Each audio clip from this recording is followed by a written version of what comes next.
We have Councilor Arrigo, Ganasso, Council President, Councilor Marabito, Novoselsky, Councilor Powers, and Councilor Reardon. Thank you. Thank you. This is an issue that I brought up along with many other councils voiced their opinion. It's to amend the Senior Citizen Property Tax work-off program.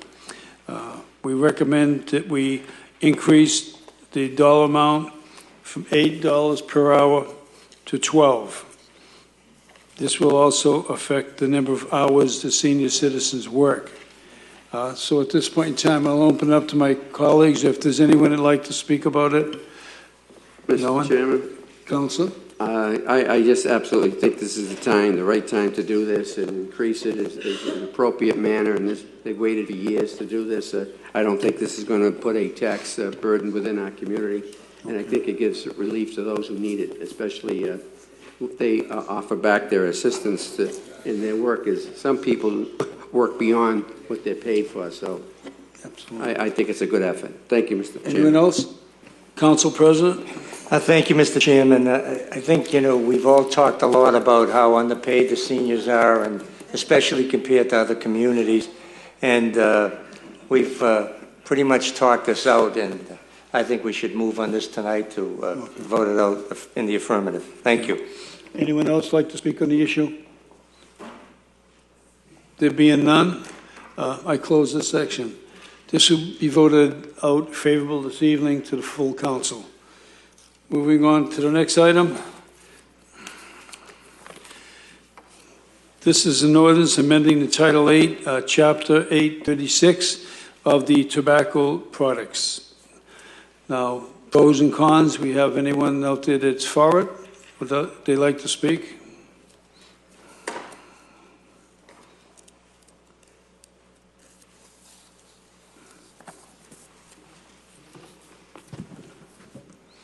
Good evening. My name is Adrienne McGuire.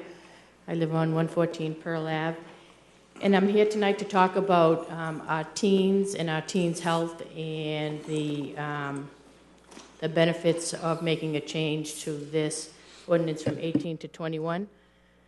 I am a parent of two teenage daughters, 14 and 19. I'm a nurse who works for the Revere Public Schools. And I'm certainly a community representative to a lot of organizations. And I personally, and through a lot of people, don't understand how we can't really give this a really strong consideration. We have done so much in this community with the health of our residents. We work so hard through the wellness committees in our schools to talk about all of the benefits of exercise and health and good health and nutrition. And here we know how important something like this is, how addictive cigarette smoking is, and what benefits, what detriments it is to our youth. And for us to sit back and do nothing, I think, would be more detrimental. Our students in the middle schools and the high school take that student risk survey. In the last survey in 2011, talked about how 20% of the high school students who took that survey had smoked a cigarette in the past 30 days. That's equivalent to about 300 students. That's an impressive number. If even 1/3 of those kids continue to smoke, think we have could potentially lose those children to some tobacco-related health problems. We know that your lungs grow until you're 20 years old, and some of the damage that's done to your lungs is irreversible. Cigarette smoking, to some may think it's cool. We all know as older people that it isn't cool, and cigarette smoking is addictive. If you're an occasional smoker, that can still lead to an addiction. Tobacco companies target our young children. I mean, here are some wrappers of some of the cigarettes that are sold, and the cigarellos and all of those things. I'm not sure what adult would be impressed with a chocolate-flavored cigarette, but I would bet our youth would be. And so I may pass these around so you guys can look, but, I mean, you had them last week. They smell of chocolate. They smell of vanilla. They smell of, like I said, we've made great strides in the health of our community here. We do the citywide fitness challenge, and then we're going to not work so hard to make a change, a noticeable change in things that we know affect our youth. The national data says that most adult smokers started smoking before they were 21 years old. We need to make it tougher for our kids to have access to buying cigarettes. If you walk by the high school or drive by the high school, you still see kids out there smoking a cigarette. We need it to be tougher because those kids are getting cigarettes from other kids who are old enough to get them. We did a similar strategy with alcohol, and all of the studies show that we have made a considerable decrease in drunk driving fatalities. Our tactics work. We need to consider it for our youth as far as cigarette smoking. So as a parent, I'm concerned. As a nurse in our schools, I'm very concerned. We do teaching with these kids every day on every issue that they come in with. I firsthand know the consequences of cigarette smoking and what it'll do. And that's why in my power it would be hard for me to sit back and not do something about an issue that I think strongly affects the youth, the future of our community. Thank you. Anyone else?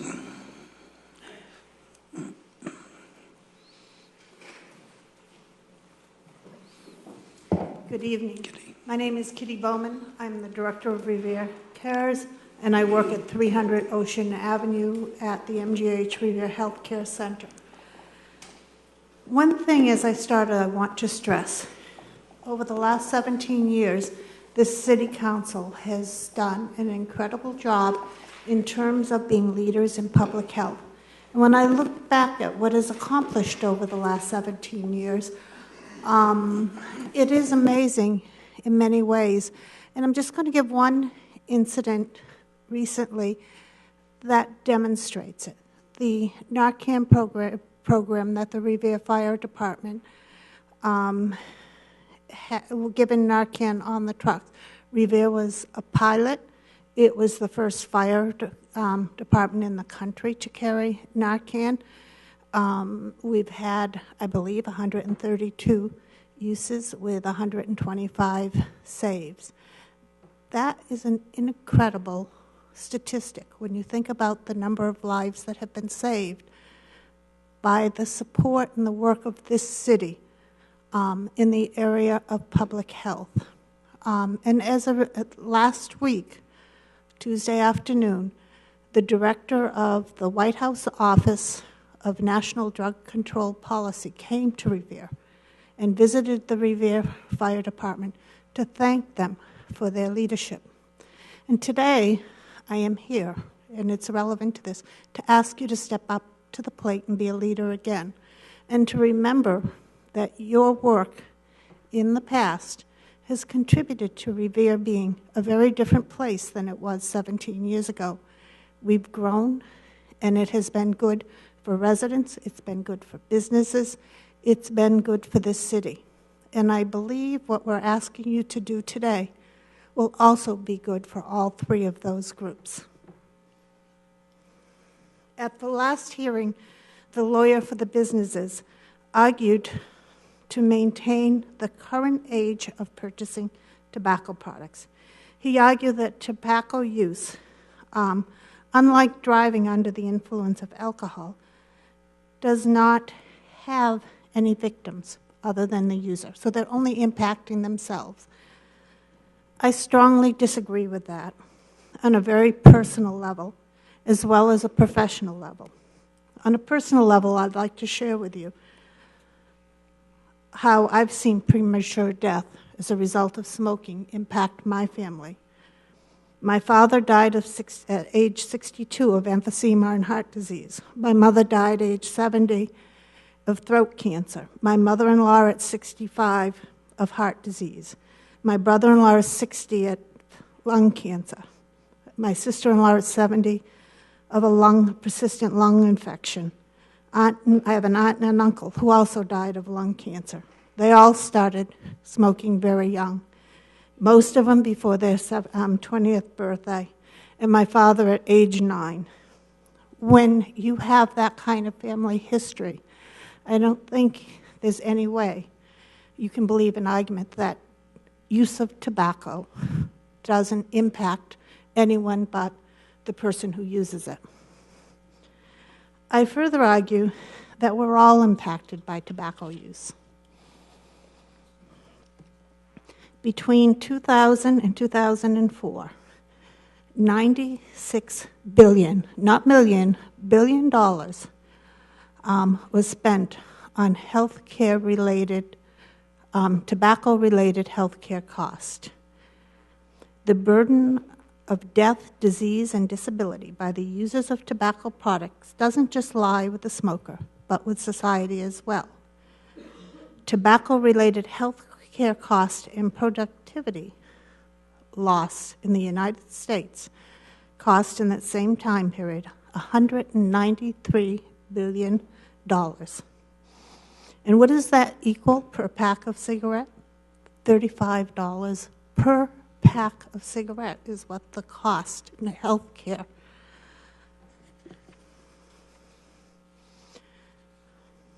You and I all know that every business owner, as well as most of us, pay health insurance. The cost of health insurance is high.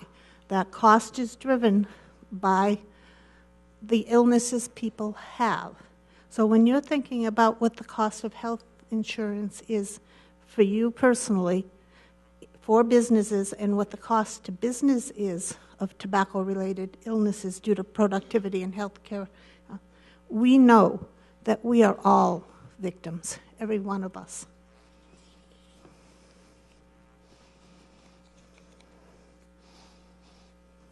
So I think the question doesn't come down to whether or not this is good policy.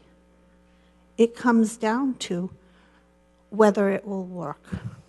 And for you to think about that, I want to talk a little bit about how raising the age will help keep tobacco out of the hands of high school students.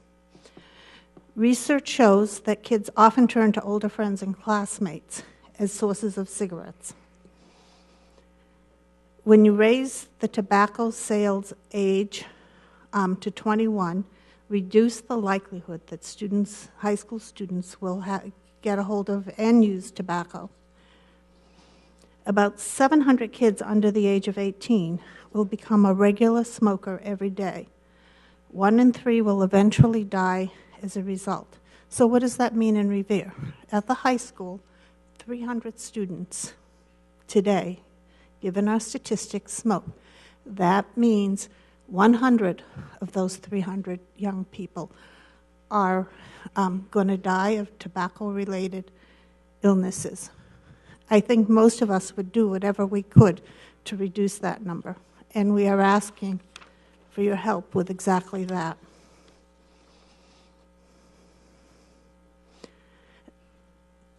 It is very clear that raising the age will lower smoking prevalence rates, save millions of dollars in health care costs, as well as significantly increasing just not the length, but the quality of life across populations.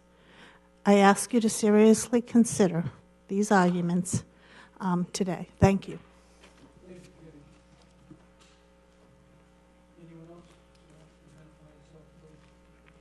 Hi, I'm Jonathan Winikoff from the Massachusetts General Hospital.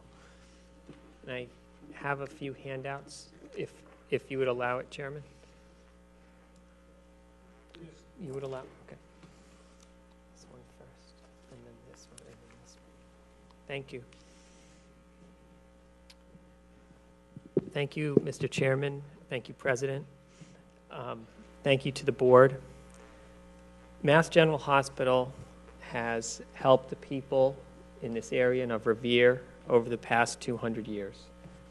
Some of you may have family members who have been served by our hospital, and been cared for by doctors in our hospital. We have a relationship. We care about each other. Revere has been a partner in the public health of the patients that we serve. I'm very, very proud of what this committee has done, and has really been a leader in public health. This resolution is another chance for you to help the people of this community. If you show me a smoker, anyone who smokes, ask them, when did they start? It'll be before the age of 21. And ask them if they have any regrets. And they will always say the very same thing. I wish I never started when I was too young to make that decision for my whole life. No one says anything else. They always say, I wish I never started. We have a chance to grant them that wish, to grant the future generations that wish. I have given you the data from Needham. 10 years ago, they became the first city in the country to ever raise the purchase age, the sales age to 21. They did that even though the surrounding communities hadn't gone to 21. They decided that this was the right thing to do for the health of their citizens. And what happened? Smoking rates plummeted. And smoking rates in Needham have continued to plummet. Whereas in Revere, we have 20% of high school students smoking. In Needham, just 5% now. It has absolutely cut the belly out of the beast. Not one business went out of business in Needham. In fact, running the analyses, only 2% of sales, 2% of all tobacco sales go to the under 21s. There will be no job losses. This is 2% of the sales, and that 2% accounts for that huge future of people smoking. Because if you don't start by age 21, guess what? You're not going to start. If this is about the business, then we need to look at the business of keeping our community healthy and keeping those wages in the pockets of our citizens, because there is no greater relationship. As much as smoking is related to health, poverty is related to health. When you start smoking, 18 in high school, 19, and they're 18 and 19-year-olds, remember, in the high school, you set up a lifetime of poverty, because the pack-a-day smoker now spends over $3,000 after taxes on their cigarettes. That keeps families poor, and it worsens the cycle of poverty, and it makes the kids sick, it makes them lose productivity, makes them miss school. 40% of school absences are due to tobacco smoke exposure in the home. So you hear what I'm saying about this cycle of poverty. It is a third-party issue. We heard the tobacco industry say last time that it was not a third-party issue. It is a third-party issue. Smoking affects all of the family members involved. Future pregnancies that are premature and NICU babies, that affects everyone and every taxpayer. The retailers who you may hear from today do not represent all retailers. They represent the ones that the industry has been able to get here. CVS Pharmacy has decided to stop sales of all tobacco products because it is inconsistent with their mission. $2 billion a year they're giving up. They are a retailer right here in Revere.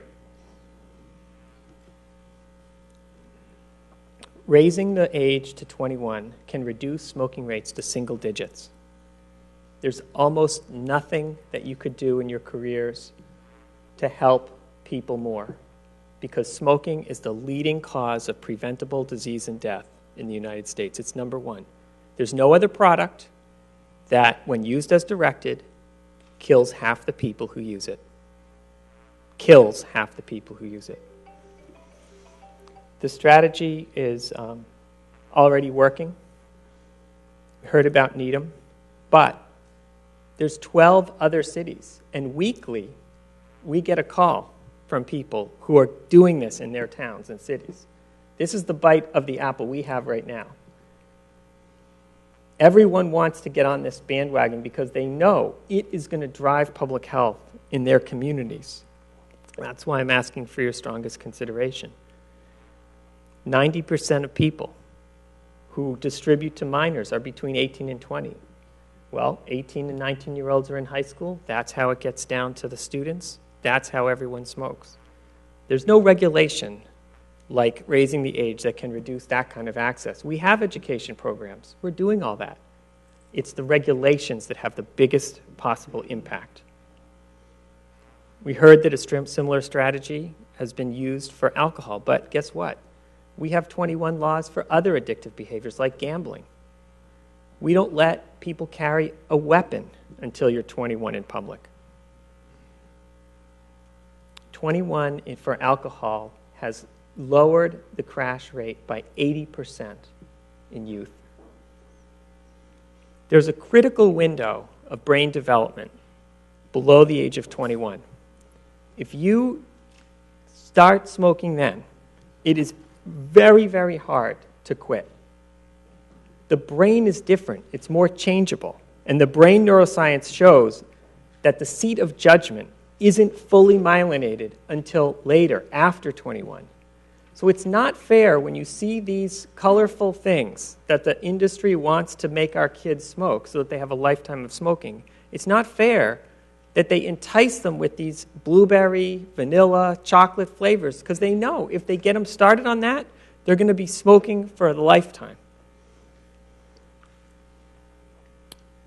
Smoking is a gateway to all other drug use. Show me someone who's using heroin in Revere, and I'll show you someone who started with cigarettes when they were in high school. A chunk of the drug epidemic that we now face is attributable to changed brains and dopamine pathways in those brains due to cigarettes.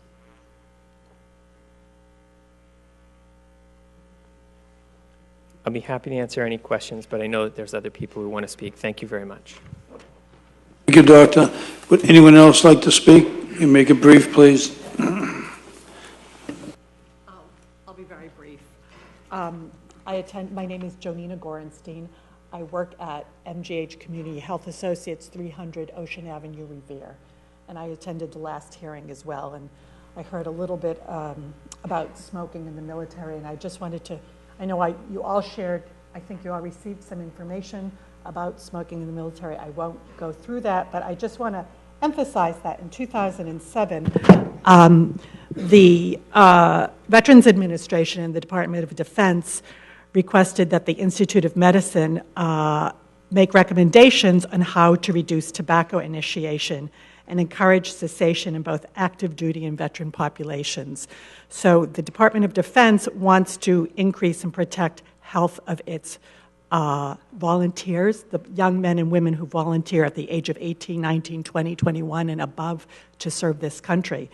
And that committee came back and recommended that the Department of Defense establish a timeline to eliminate all tobacco use on military installations to protect the health of all military personnel, civilian employees, family members, and visitors.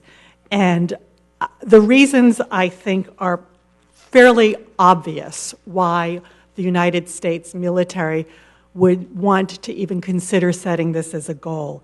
We know tobacco use affects military performance. Military people who smoke have reduced physical performance capacity, lower visual acuity, and poorer night vision than non-smokers. And smoking is associated with hearing loss and increased risk of motor vehicle collisions, physical injury, hospitalization, etc. Those are some of the short-term effects on our military personnel. They are all at risk for the long-term effects that we all know of in our personal lives. So the notion that, well, if you can fight, you can smoke. In my mind, I think if I give a young man or a woman a gun to point at someone else in my defense, I do not want to give them a cigarette to point at themselves. So thank you. Thank you.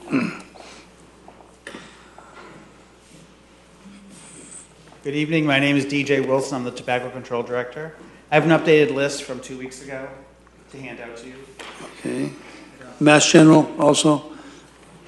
Mass General? Oh, Mass Municipal Association. Okay. MMA. Yep. Okay. And so this is an updated list of cities and towns that have gone beyond the 18 line, and I just want to bring up a couple things that of interest.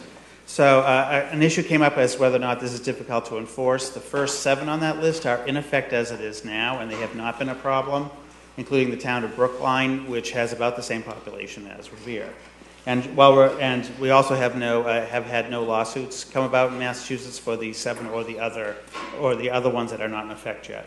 And lastly, another issue came up was whether that apparently the Attorney General has a list of rights for 18-year-old people.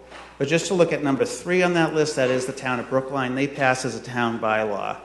As a city council, you may not know this, but town bylaws that are approved at town meeting cannot go into effect without the Massachusetts Attorney General approving them first. So she did approve that age raise in Brookline, so she sees as an acceptable municipal action to do as a bylaw, and I'm sure she would be silent on city ordinances, but I'm sure that would hold true as well. Thank you. Anyone else?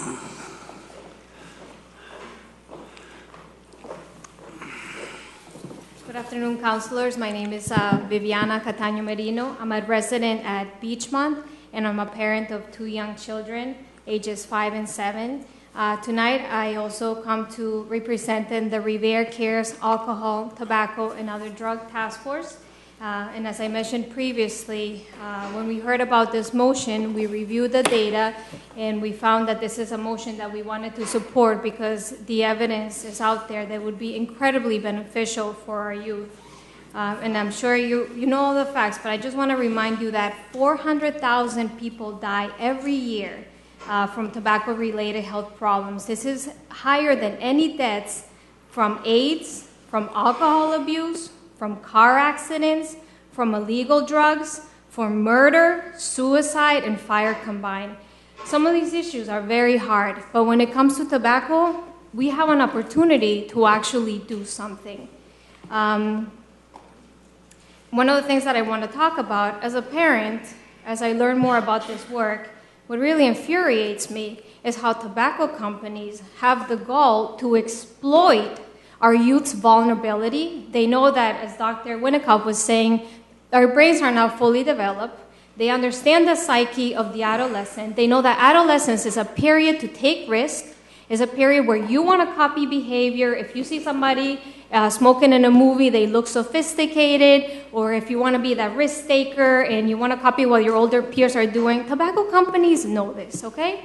And they know that our youth, if they can just get them to smoke before they're 21, they are going to replace these 400,000 people that are dying every year. So isn't that convenient? So as a parent, I come pleading with you to say, Revere, as the mayor always likes to say, and I completely agree, Revere is a great place to live. My daughter just quoted the same thing last year when we were at the beach at the fireworks, and she looks in the sky, see the things blowing up in the air. She's like, Revere is a great place to live. And I agree with her. And there's always something that we can do for our youth. And I just want to finish off by saying that, in prevention, it is clearly understood. The more likely, the more easy that youth have access to alcohol, tobacco, and other drugs, the more likely they are to use it. So this is an area where we have an opportunity to create an environment where our youth are going to make better decisions for themselves because they're already inundated by the movies, the media, promoting messages of using. They're already getting these cigarettes where they can buy 2 for $1. These are marketed to them. And we have an opportunity, you have an opportunity as leaders to do something for our youth. So I just ask to please consider supporting this motion. Thank you. Thank you. Show of hands, how many people are for this change in the city? Okay. Moving on to the opponents. people who are opposed to this.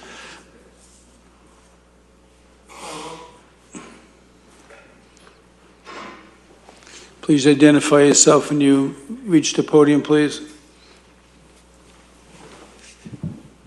Mr. Chairman, members of the Revere City Council, my name is Attorney Lawrence Simeone, 300 Broadway, Revere, Massachusetts, and I have to admit the last speaker and I agree on one thing. Revere is a great place to live, and it's a great place to grow up, because I did. And it was a great place to be educated, because I was. Now, I can tell you that all of you are very familiar with one thing, and that is anything anybody consumes to excess will result in some problem. You can look at the fast food industry. We spend millions of dollars each year, and everybody who's obese stands there and says the same thing. I wish I never started with my first Big Mac. We have problems with the liquor industry. Age 21 never did a darn thing for anybody. There's still people drinking and driving and killing people to this day. Why? Because it's too difficult to enforce. When you look at guns, without question, the most violent objects where we deal with people abusing, age 21 never did a darn thing for guns either. You can ask the Boston police as they take one victim after another from gun violence. The question you've been asked on a policy basis is, you know, on a personal level, can we all talk about some tragedy, cancer, or something like that? Of course we can. Can we all indicate that some cost has affected health care nationally? Absolutely. Every one of those things, plus cigarettes, has cost money for health care. And the question is, does it work? And the answer will be, not yet, at least not in Needham. Because Needham, by the way, if you do your homework, and I think we still need to do our homework on Needham, which has been touted as the prime candidate of why things were going so well, is we're not even sure what Needham has actually prohibited. All tobacco products, just cigarettes. I've heard it's just cigarettes, which means you have a variety of other tobacco products. I've heard that their rates aren't as good as they say. So this committee needs to take the time and do a little research and reach out to these other committees. The other thing is that I'm not a tobacco expert, but I do know one thing, that people tend to target audiences, any industry targets audiences that has the most money and the most people.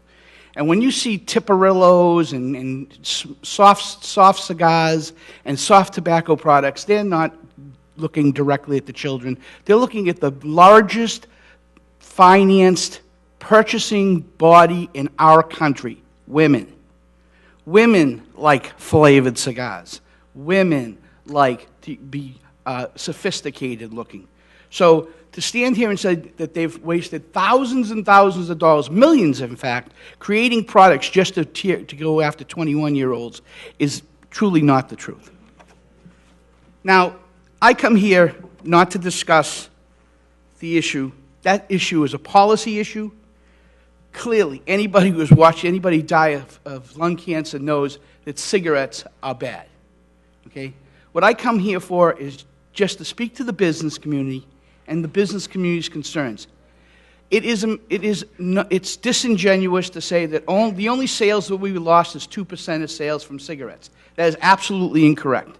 Ancillary sales will amount to well over 2%. People who come in to buy the cigarettes also buy coffee, beverages, and the like, and they won't come. And they'll go to another community like Everett, Chelsea, or Malden. Okay? Here, we're only asking for a level playing field. Every single one of the individuals that will speak before you this evening that own a retail establishment in the city of Revere will say that we like to pay our taxes, we like to go out to work, and we like to keep our employees. And we certainly don't want to lose one job here in the city of Revere to another community.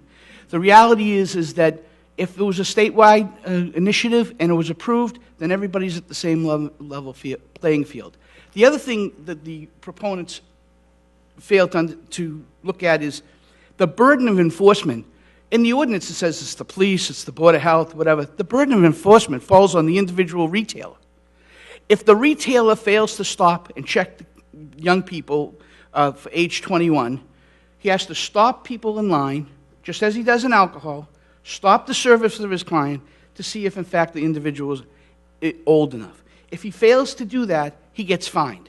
So the burden of enforcement not only falls upon him, he then has to get up every morning and fight in an unfair and uncompetitive environment. I'm going to introduce these individuals to you. Some of them you know.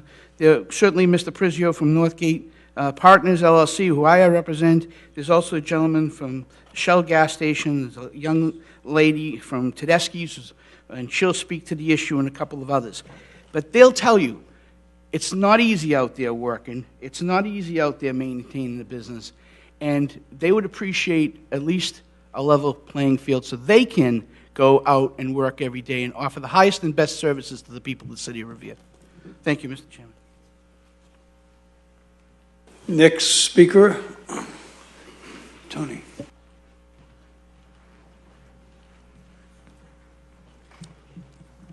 Good afternoon, gentlemen. My name is Joseph Prizio. I reside at 3 Rose Farm Lane, Woburn, Massachusetts.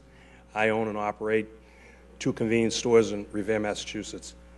I made a significant investment in this city within the last couple of years. To say we'll only lose 2% of sales is erroneous. We'll lose all the other ancillary sales that go with it. We're looking for a level playing field. If the state wants to do it, so be it. If the federal government wants to do it, so be it. Not a few cities and towns in the Commonwealth to put us at odds with Saugus, Malden, Chelsea, Everett, East Boston, where I own another business. I believe that we need to be on a level playing field. I believe I need to pay my taxes. I believe I need to pay my employees. I believe I need to stay viable. Approving this ordinance will hurt me. Some of you gentlemen don't think so, but you need to operate a business to know that. So I appreciate your time, and I hope we go in the right direction. Thank you. Thank you, sir. Next speaker. Identify who you are and what... Hi, I'm Marion DeLuigi, 64 Sigourney Street. I work at Joe's Market. I've been working for Mobile for 25 years, and I really enjoy my job, and I really don't want to lose my job. If kids 18 up to 21, they're going to smoke, they're going to go to other towns to buy it. It doesn't matter. It's their choice. If they want to smoke, they're going to smoke. So they're going to go wherever they have to get it. And I really prefer not to lose my job, so I hope you guys will be on my side. Thank you. Thank you. Anyone else like to speak? Good evening. My name is Ahmad Selman. I'm from Shell gas station on Squire Road, 174 Squire Road. Smoking is bad. I don't need to spend one more minute to prove that it's bad. It's really bad. I know it firsthand.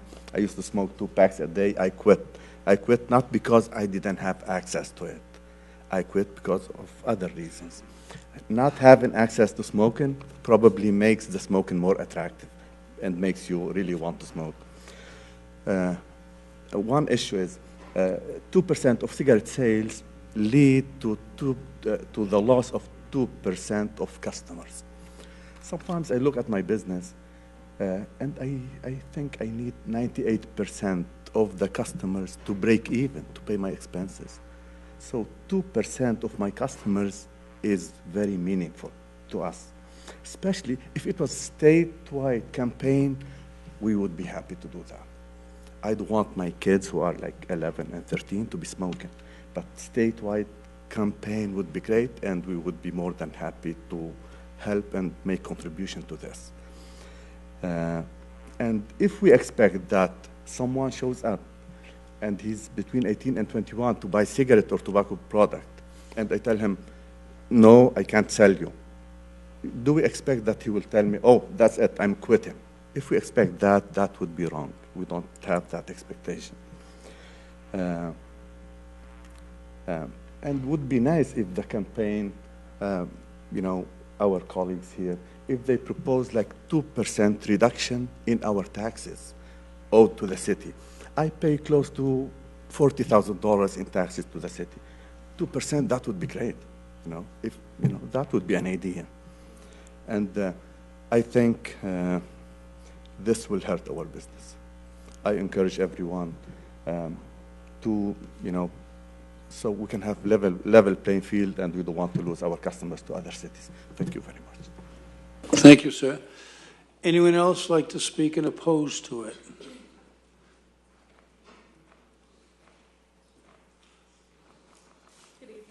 name's Kelly Conley. I'm Division Manager for Tedeschi Food Shops.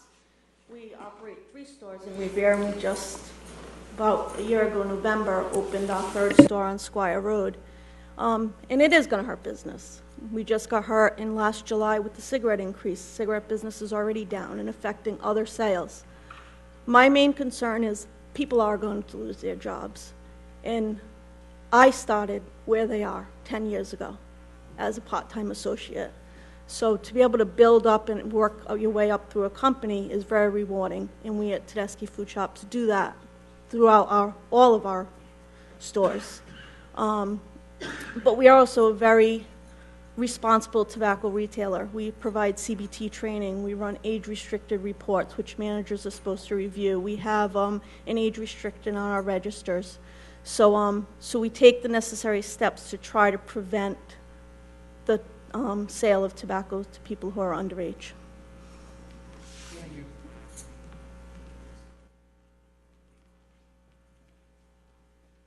Yes. Hi, my name is Liz DeLazzi. I live at Malden Street in Revere, Massachusetts. I also work at Joe's Market. I agree. We're going to lose the business because the kids are 18. They are going to drive to the next town. They're going to get it. If they want the cigarettes, they're going to get it, just like anything else. People in Revere are going to lose jobs because we're giving the business to Chelsea, we're giving the business to Malden, Everett, whatever. I want my kids in their own city. I don't want to risk them driving to another city, getting in a car accident or whatever to go get cigarettes. We're not talking about something illegal. You train your kids when they're young. It all begins at home. You start educating them at home. They educate them in school not to smoke. When they're 18, they can vote, they can go in the Army, they can do just about anything else they want to do except for drink. You can't tell them they can't smoke. And if you instilled it in them when they were earlier ages, I have grandchildren, they go to school, I'm a smoker, but they go to school, nah, don't smoke, don't smoke. I just have to smoke outside in my own house because I respect them and I don't want them to smoke. But if they're 18 and they decide to smoke and they know all the education with it, I want them to be able to walk to the store and get a pack of cigarettes. I want myself to keep a job. I want other people to keep their jobs, and I don't want to make the surrounding cities richer. If you want to go ahead and do this, then we should take it up at a state level, not pick and choose cities, because the cities are going to get hurt. That's all I have to say. Thank you. Anyone else like to speak? There being none, I close this part of the meeting. Any council would like to speak? Mr. Marabito? Thank you, Mr. Chairman. First, I want to thank everyone who came here tonight, proponents and opponents. Presenting this motion was difficult in the sense that I did look at the tax burden it would create. Not the tax burden, the tax revenue that would be a burden to businesses. But when putting this forward, I looked at hurting people, hurting business versus hurting people. I looked at losing jobs versus losing lives. That's how I looked at it, and that's why I moved forward with that. I think any business that would move forward with a business plan model and say that majority of their business would be conducted and their sales revenue would come from serving the ages of 18 to 21 or 18 to 20, or they would not be successful, a bank would not loan you that money. Better yet, who would base a business plan or a budget based on the age group of just 18, 20? Which business would do that? If employees are going to lose their jobs because of the 2%, why would you hire people based on the fact that they're only being hired if 18 to 20-year-olds smoke? That's a small percentage. And I hope we can move forward with this motion. I really think we have an appropriate decision to make up here. And this will determine the public impact, the public health, and that's all. I will vote in favor of this. Thank you, Mr. Marabito. Councilor Redden? Thank you, Mr. Chairman. I'll be very brief. I know City Council meeting is coming up. And I have to say I have a great deal of sympathy for those in the community who operate businesses who are going to be affected by this. To what extent, I think it's difficult to say. But the hair raises up on my back every time I hear someone propose an ordinance or a law that affects people who are engaging in something that's otherwise perfectly legal. And it's a problem. This is a very delicate issue. The fact that we do ask people to do certain things when they reach 18 years of age to support our country, including the military, and that yet we try to restrict their freedoms is problematic. However, it seems to me that the data regarding a very well-known carcinogen that we somehow in this country managed to tolerate beyond what I think makes a lot of sense, overwhelms this issue completely. The other thing that bothers me, of course, is that this is something that has not caught the imagination, apparently, of our state legislators and our national public figures. But it's something that really ought to. And I will say this, should I have the opportunity at any time in the future to influence that, and I intend to write letters to our state legislators regarding that, this ought to be foremost on their minds in the next legislative session. I just don't see how it's evaded that. The other issue, of course, is that it's true. I don't believe for a second that kids in Revere that really want to do this aren't going to go to our communities around us. We have 8 contiguous cities and towns in Revere. Very unusual, given the fact that we have over 3 miles of waterfront. But and the access will be. I see none of them on this list, and so there will be access. But the real issue here is education, and I appreciate the people in our community, the health conscious people in our community, the health organizations that do everything they can to educate children. But we, as the legislative organization of this city, also have to engage in education. And I think by passing this legislation, this ordinance, we are educating our children as to our feelings about what happens when people start smoking at a young age. What happens is they die. They die much younger than they would expect to. And I agree with the doctor. There are very few people who are smoking right now as adults as my age who would not say, I wish I hadn't done it. Not to mention the health burden, the financial burden, and the burden on all the families. So while I have great reservations about this ordinance at a city level in this situation, I think it's time to make a stand against tobacco, and I think it's time we do something, and I think I'll certainly be in favor of this motion. Thank you.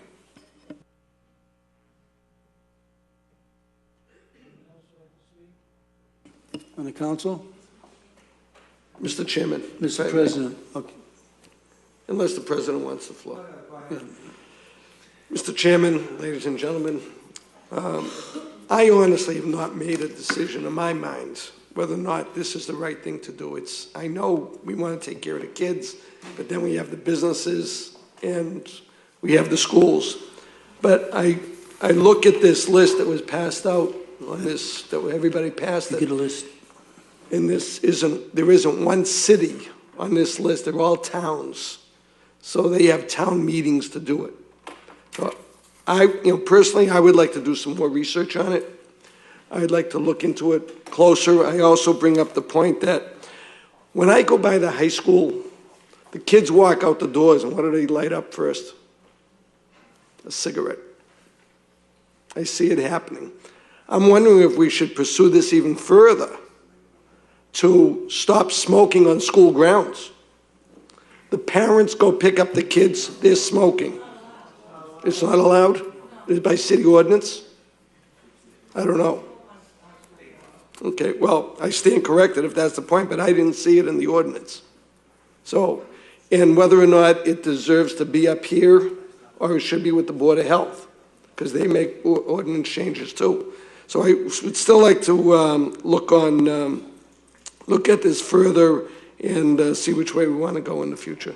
Thank you, Mr. Chairman. Thank you, Councilor. Council President? Thank you, Mr. Chairman. I'm going to be brief because I know you're going to keep this in committee. When my friend Stephen came to me with this proposal, originally I was 100% for it. And I didn't think of the consequences of it, though. And I heard a lot of my good friends up here tonight, Kitty Bowman, a lot of other people, speaking about a lot of good things this city did. Narcan was one of them, a wonderful thing we did. No conflict with anybody. We saved lives. That was an easy decision. I heard a lot of talk here about the statistics about smoking. Let me just say right up front, smoking is a horrible thing. I smoked as a kid and I quit in 1979. The arguments I heard tonight were an argument for banning making cigarettes illegal. It's a great argument. I could support that immediately. The bottom line is that's never going to happen. So the way I see this, and I told Stephen tonight, I don't see this passing on a city level. I see this as a great state issue, and I've done some lobbying up for some of my causes at the State House, and I told them I'd be happy to lobby for state legislation to make this 21 years. Then there's no conflicts. Then we're all on the playing field. Now, this list of cities and towns is a great list, Needham and all the others. Unlike my good friend Councilor Reardon said, they don't have 8 contiguous communities attached to these towns. The kids aren't going to go a minute away and get cigarettes. This puts a completely unfair burden on the businesses. And it's not just about cigarettes. It's not just about the 2% revenue. It's all the other things they buy when they go in these stores. And if they're going to East Boston or Saugus to buy these things, they're not going to say, well, I'm just going to go get my cigarettes in Saugus, and I'll buy my lottery tickets or my potato chips or my bread or ice cream or whatever back in Revere. That's not going to happen. So from that point of view, it's completely unfair. I will support you wholeheartedly, and I will help lobby for state legislation to raise the age of smoking, because I think it's a good idea. It's just not a fair idea the way it's proposed here. So that's where I'm leaning on this. And as I said, when I first heard it, I thought, geez, keeping kids from smoking is a great idea. Unfortunately, I didn't look at the consequences of that kind of an action up here. I represent the whole city, and I have to represent the interest of everybody. And if I really thought that I was going to save children with this legislation, then I'd feel differently about it. But I don't see it that way. And we're going to do a lot more research, but my suggestion is that we all truly lobby for state legislation to go to 21 for cigarettes, and I'll fight with anybody to do that. Thank you. Mr. Chairman, through you to Councilor Zambudo. How is it that you know this is going to stay in committee? We have yet to have a full discussion in it tonight. I'll answer that. This is a little bit inappropriate, but I'm going to answer it to give you the benefit of the doubt. An issue like this normally stays in committee, and I'm assuming it's going to stay in committee tonight. You want to challenge that, you're welcome to, but let's just say that I'm using my lengthy experience up here to know that this is probably going to stay in committee. The chairman can contradict that if he wants to, but that's on my experience. Thank you. Councilor Rigo. Thank you, Mr. Chairman. I am not a member of the committee, but I appreciate having the opportunity to speak. A couple of things, because this is a delicate issue, but when I listen to what's being presented and hear the products that are being presented, I think we need to take a deeper look and start thinking about, potentially banning some of the products, because what folks have talked about in terms of wraps, right? Tobacco wraps. those, in my mind, and I know we may want to get some input from Chief of Police, but those are, in my mind, drug paraphernalia, because tobacco isn't being smoked in a wrap, in a blunt wrap, what it's called. They're smoking marijuana out of that. So I do think that we need to start thinking about how kids are using some of the products also. But there are, I think, some unintended consequences of this ordinance change that we need to consider and think about. The other idea that I would throw out there is that we work with a coalition of 6 communities on smoking and tobacco-related issues. I would propose that we engage those 6 communities in some discussion about doing this in the 6 communities as a whole, kind of, being more of a force with this idea and kind of getting some more momentum for it. The other issue that I would want to talk about, and I don't know if it applies to what we're trying to do, but vaporizers. I know that's another, basically in my mind, drug paraphernalia, but vaporizers, I don't know if you've seen, we've seen a couple of stores open up, one on Squire Road. I think there's one at the corner of Broadway and Revere Street. Not exactly the businesses that I think we should be opening up, or type of products that should be sold in our businesses, but are those applied in this change, and whether or not those products would fall under the umbrella of the changes that we're making? And again, I would think that a little more conversation might be useful for the council. Again, I'm not on the committee, but I would like to at least see if we can reach out to those 6 communities, get some momentum, maybe have some ideas thrown about what this actually applies to also. Thank you. Thank you, Mr. Regal. Any other Councilor Gunasso?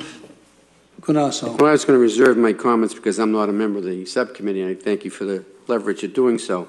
I think Councilor Regal makes a good point, but I also think very clearly the sale of illegal marijuana is rampant throughout this community. And how is that done? This would create, I think, in my mind, a very young and ambitious entrepreneurship of some individuals who would procure these cigarettes for kids under 18 or under 21. And based on the fact that there's no ordinance or a law saying that someone under 18 can't smoke, until we address that issue also, we're band-aiding the process here. There's a golden opportunity for Revere Cares and all the other concerned community activists to come forward when we had a very serious hearing before the License Commission in terms of the sale of the 2 o'clock license. And I didn't see anybody in opposition to that. So when we talk about the abuse of alcohol and drugs and cigarette smoking, it's all the same thing. It all comes from the same family of addiction. And how you're introduced to it is another way of means, and I don't know. I quit many years ago as a cigarette smoker, and I made that decision based on the fact that it was detrimental to my health. My wife did the same thing. I'm very fortunate. I have 3 children, and none of them smoke. They grew up in an environment of no smoke.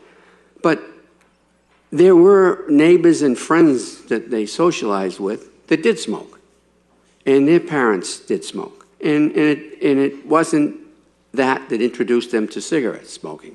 So I'm just very, very concerned about this, but I do want to hear more about it. I think it's a well-thought-of process, but it requires, in my opinion, more than a couple of meetings, one that we held before the public hearing before the Council of the Whole and one this subcommittee meeting.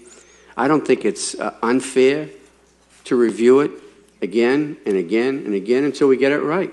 But maybe, as Councilor Reardon spoke quite adequately, is that maybe we should also bring our counterparts from the legislature and have them come in. So if we make this a level playing field for all, I think that's the greatest thing in the world. And I think that does all the necessary tools. And why don't we get also in that smoking under 21 years is illegal. I mean, because we're saying the only thing this is preventing is the sale of it and the purchasing of it. It's not saying it's illegal to smoke under 21. So what's going to happen is I can just see it now. I mean, these individuals who will create if you want to quote, black market out there, and they'll go out and they'll be making a fortune out there and blowing the smoke right in our faces, saying, "See, you made us wealthy, and these poor kids are still procuring the." Once you prohibit something from young people, as I was once young, it makes it more attractive to them. And I find that prohibition of a lot of things, as we found as a nation, doesn't work so well. I think maybe control of it is even better, but I think this also requires more dialogue. And I appreciate my colleague from Mass General. I was there for 47 years. I know the hard work that goes there, and I appreciate all the efforts of what you doctors do there. You do an unbelievable job, and I highly recommend Mass General to anybody for any reason. But I think we got to get collectively in this, and I think it's broader than what it appears to be. And I think we ought to. It's just my own personal opinion. This should be reviewed and reviewed until we get it right. And that's not to say, in anyone's mind, we shelve this and put it in the basket and throw it away.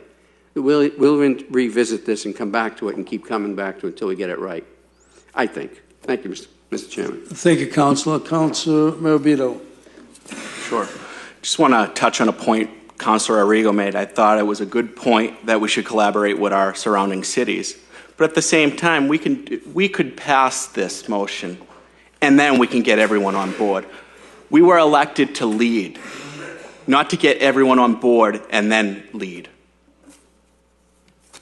So I don't see why we can't move forward and vote on this. Also, I think it's a little presumptuous to say that a black market is going to be created because Revere does not sell to 18 to 20 years olds, 18 to 20-year-olds.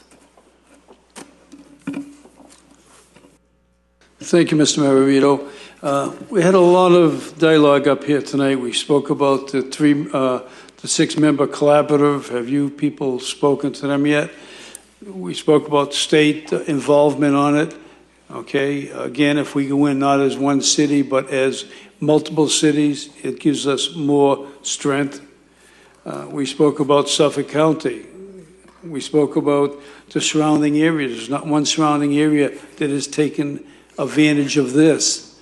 So for us to enact this, and believe me, we've had other issues up here we've kept on the docket for many, many months until it was perfected. So we want to make sure this is perfected. I, for one, stopped in 1985. I had a heart attack. So there was an eye-opener, all right? What caused it? Smoking. That's in 85. I haven't had a cigarette since. But again, that's not to say that people are smoking, okay, they're doing wrong. They have to be educated. And for me to say, I'm going to send them outside my city to buy a pack of cigarettes, which they are going to get, there's no question about it. But if we do it as a group with the 6-member collaborative, all right? So what I'd like to do is I'd like to keep this in committee. If we can get some of the facts straightened out, everyone will be duly notified when we do have a meeting. And it's not going to be like a week ahead of time. It could be 2 weeks ahead of time. Mr. Chairman, may I speak? Yeah, well, when I'm done, yeah. Okay? So this is what I like to do. I think my colleagues may agree with me. Mr. Marabito, you have the floor. I really don't think it should stay in committee that long. I think this would go into effect as of June this year. I think we've had all the proponents and opponents. What else is to hear? What else is there? I think we should. Can we take a vote on whether we should keep it? I, for one, agree with it. But there's so many other circumstances that we have to check out. Every council up here brought up different facets of this issue. Everyone agrees, without question, this is needed. I don't want to enact this and have them go to Chelsea, go to Everett, go to Winthrop. It's crazy. Let's get it together and make sure it has some teeth in it. That's my belief. All right? So this will go in committee. We will research it out. The 6-member collaborative will talk to Kitty to find out who the members are, et cetera, and move forward with that. Meeting adjourned. Thank you.